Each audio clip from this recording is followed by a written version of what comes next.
Well, welcome back to the Developing a Coaching Mindset webinar. This is part 2.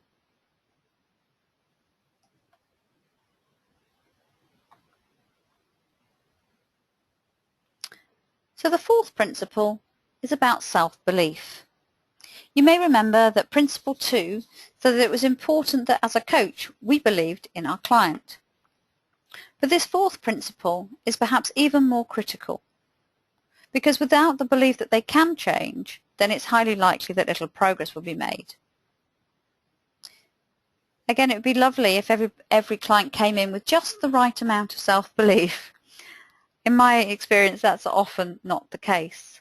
Sometimes you get to work with people that have a great assessment of their capability, but more often they have too little of a sense or too much of a sense. And so therefore our job is in helping them to calibrate that so that they can work effectively. So let's have a quick think about working with those clients that have too little self-belief, perhaps a shrinking violet. You may have come across something called the imposter syndrome, where people feel very much like a fraud, and it's only a matter of time before they're going to be found out. There's some more information about that on Boxnet if you're interested to read it. When we're working with clients with low self-belief, it can often be useful to start the coaching using positive psychology, using affirmation and strengths as a building block to get them to realize what they might be capable of. Often it can be useful to do a 360 too, so that they get feedback that how they see themselves and how other people see themselves is not the same, especially when there's a good indication that other people might believe in them when they don't.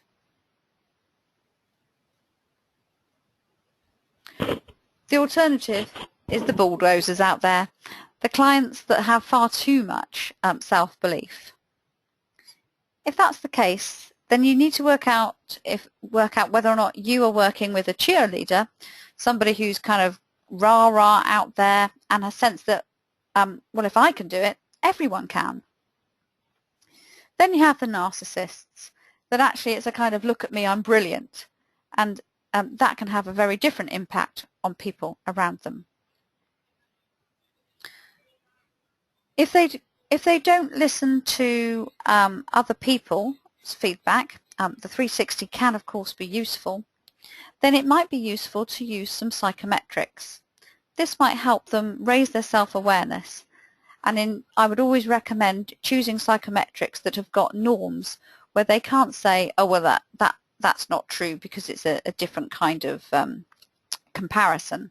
If you choose psychometrics with good norm groups, then they will be getting a mirror to see how they compare to other people in similar roles to themselves.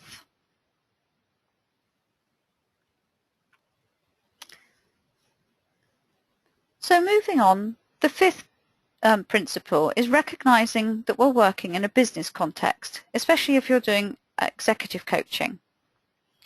And why is that important? Well, because there are actually a number of people involved in coaching. It can be tempting to believe that coaching is just a one-on relationship, just the coachee and you. But when we're working in a business context, that's generally not the case. You'll have the involvement of the sponsor, which is very often the line manager, or perhaps a HR talent manager. And you'll also have what I'm calling here coachees observers, the stakeholders that are involved with them in their work. It could be direct reports, it could be customers, it could be peers, it could be any number of internal people who will be influenced by how that person is managing their work.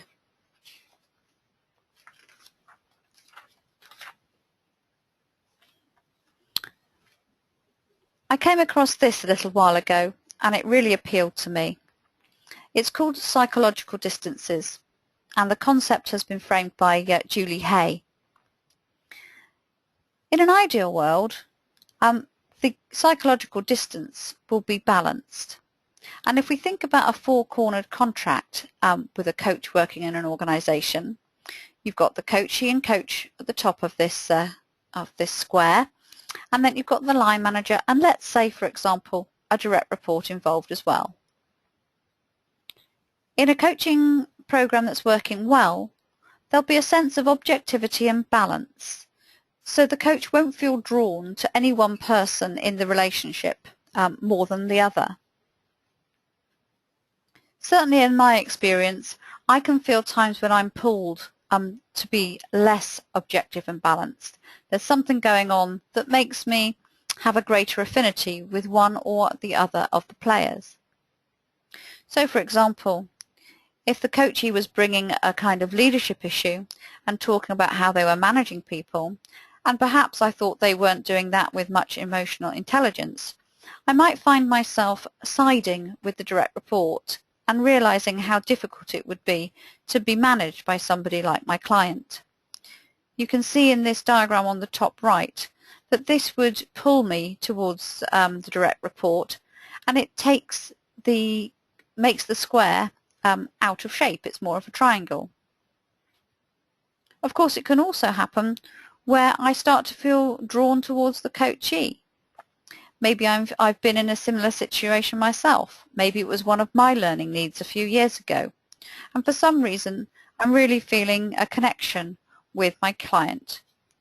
What happens, of course, when I do that is I'm further away from perhaps other people in the system. And so I'm less likely to be objective to see what's really going on. In either one of those diagrams on the right-hand side, I hope you can see that there's the potential for collusion. And just to go back to an earlier principle, a first priority is to raise awareness. We need to be pretty aware too as coaches. As soon as we're aware of that tug or that pull to sort of affiliate ourselves with one or other of the people in the system, we can do something about it and move ourselves back to a more balanced position. I offer you this because I think it happens many more times than we would like to admit.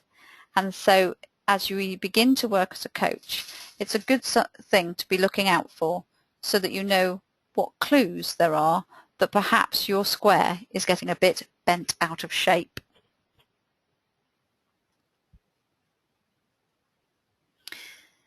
So, yeah, sometimes I must admit I feel like a bit of a referee when I'm working in an executive context.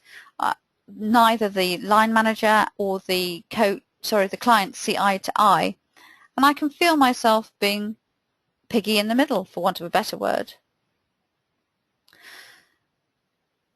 Consider your current coaching clients and draw out the square, or if you're honest, it's probably a triangle, to represent the interested parties. Are all of them balanced? If not, what is it that's drawing you? If you map more than one relationship, you might notice that you seem to have a natural affinity with one kind of party.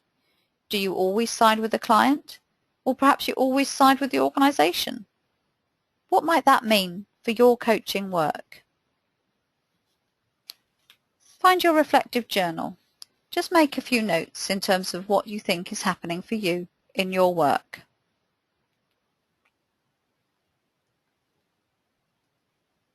And now Principle 6, a systems perspective. I really like the phrase, coaching doesn't happen in a vacuum. That's certainly true for the work that I do. Often things will happen that I didn't expect to happen because there's things going on in the wider world that will impact on my client. Or conversely, they might start impacting on the world themselves. So I think when we think about systems, we need to have a word of caution. I love this phrase. Life isn't Burger King. You can't always have it your way. It can be very easy, especially if we are supporting the client and believing in their potential, to side with them in some way and help them believe that anything is possible. Well, it may be, but it may have consequences too. So there's a kind of health and safety warning around this, which is that when you do help a client make a change, I do believe it's our due diligence to make them think about how this is going to impact on those around them.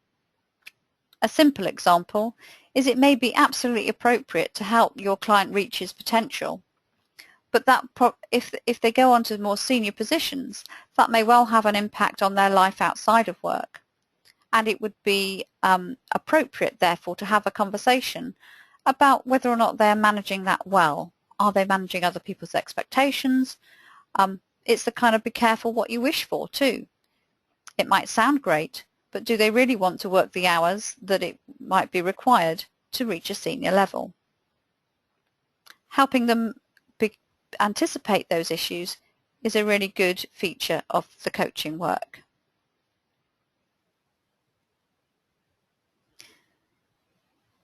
We also need to be aware of things like systemic resistance. And this comes up for me when everything seems to be okay in terms of people's the client's engagement, the quality of discussions that we're having, and yet perhaps nothing's changing over a significant chunk of time. And that may well be because the system is obviously not a one-way street, it's a multiple-way street. There's lots of things happening that could be impacting on the effectiveness of the coaching. There's a few that I've got here, and it does feel like a tug of war sometimes. You've got the client in the middle, and they've got all sorts of other pressures and influences going on around them, any one of which could impact on the traction that they're getting in the coaching.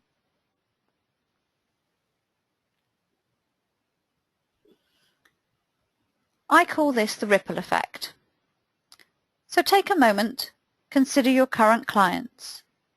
Has there been a time when you've been aware that there's a wider system influencing what's happening in your coaching sessions with them? Or vice versa, has there been a time when the client needs to be aware of their potential impact in the system?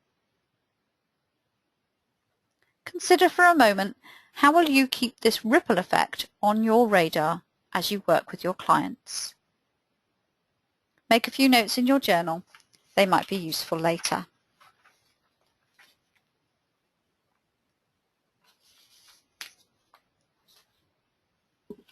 The final principle is about developing a coaching mindset. And Bluckett would say that you don't have to restrict yourself to coaching just in a coaching session. It doesn't have to be a formal, agreed relationship for you to use some of your coaching skills. And in many ways, I agree with that. There'll be lots of opportunities wherever you are working, whomever you are working with, to throw in some open questions, some empathic listening, some option generating, whatever you like that you might see in a coaching relationship. And actually, if we're looking to develop our coaching skills, then we don't need to restrict ourselves to specific formal coaching relationships. I would, however, offer a word of caution.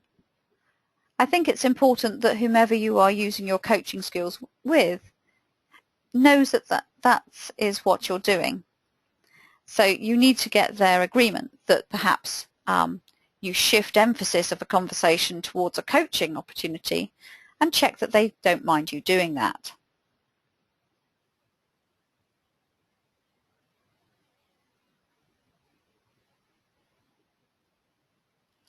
So in the same vein as the health warning, what came to me as I was doing this webinar was a lesson really from situational leadership. Once we've been trained in coaching, we can see it as the silver bullet to every problem or every conflict situation, or in fact every relationship that we encounter. And I'm just not so sure that that's true. In situational leadership, we identify how much skill an individual has and how much will an individual has before we decide what kind of leadership style will serve them best. I think the same is for coaching. If I look at my relationships in life, when I'm a coach, I coach. But if I try to coach my husband, I can imagine the pushback that I get. He can see it coming and he just does not want to be coached by me. The same with my friends. There are many opportunities when perhaps I could move into a coaching type conversation with them. But you know what? Frankly, I do have an opinion and I'd quite like to give it. So certainly from my map of the world, and of course that might be different to yours, I don't feel like we have to bring coaching into every element of our life. It's about having flexibility to use it when it feels appropriate to do so.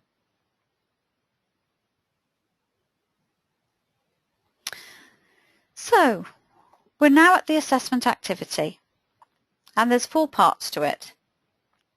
First of all, go back to the very beginning, part 1 of this webinar. We talked about the differences between coaching, mentoring and counselling. I'd like you to do some research on the web and then, in your own words, perhaps about 300, explain what you see the differences are, as though you were explaining it to a client. Similarly, in part 2, I've talked you through the 7 coaching principles. If you look at the excerpt on BoxNet, you'll see Bluckett talk through the coaching principles too. What I'd like you to do, though, is use your own words. Imagine explaining those principles to a client that was considering what it would be like to be coached. How would you explain it to them? The third one is I'd like you to narrow down from the 7 principles to just 2, particularly 2 principles where your thinking has shifted since viewing the webinar and reading the Bluckett excerpt. Of course, if it hasn't shifted, then perhaps it's affirmed it more deeply. So it would be interesting to hear about that too. Finally, reflect on the whole process. Which are the principles that feel natural to you? Are there any principles that you think you'll find hard to adopt? And this is where the real self-awareness and self-reflection comes in. What is it about you that makes this so? So if you could pull all that together and send it to me when you're done, I'll have a read and give you some feedback before our next one-to-one. And of course, if you have any questions, just email Danny at greenfieldsconsultancy.co.uk. I hope you've enjoyed the webinar. I hope you've had lots of food for thought, and I look forward to see your written submission sometime soon. Bye for now.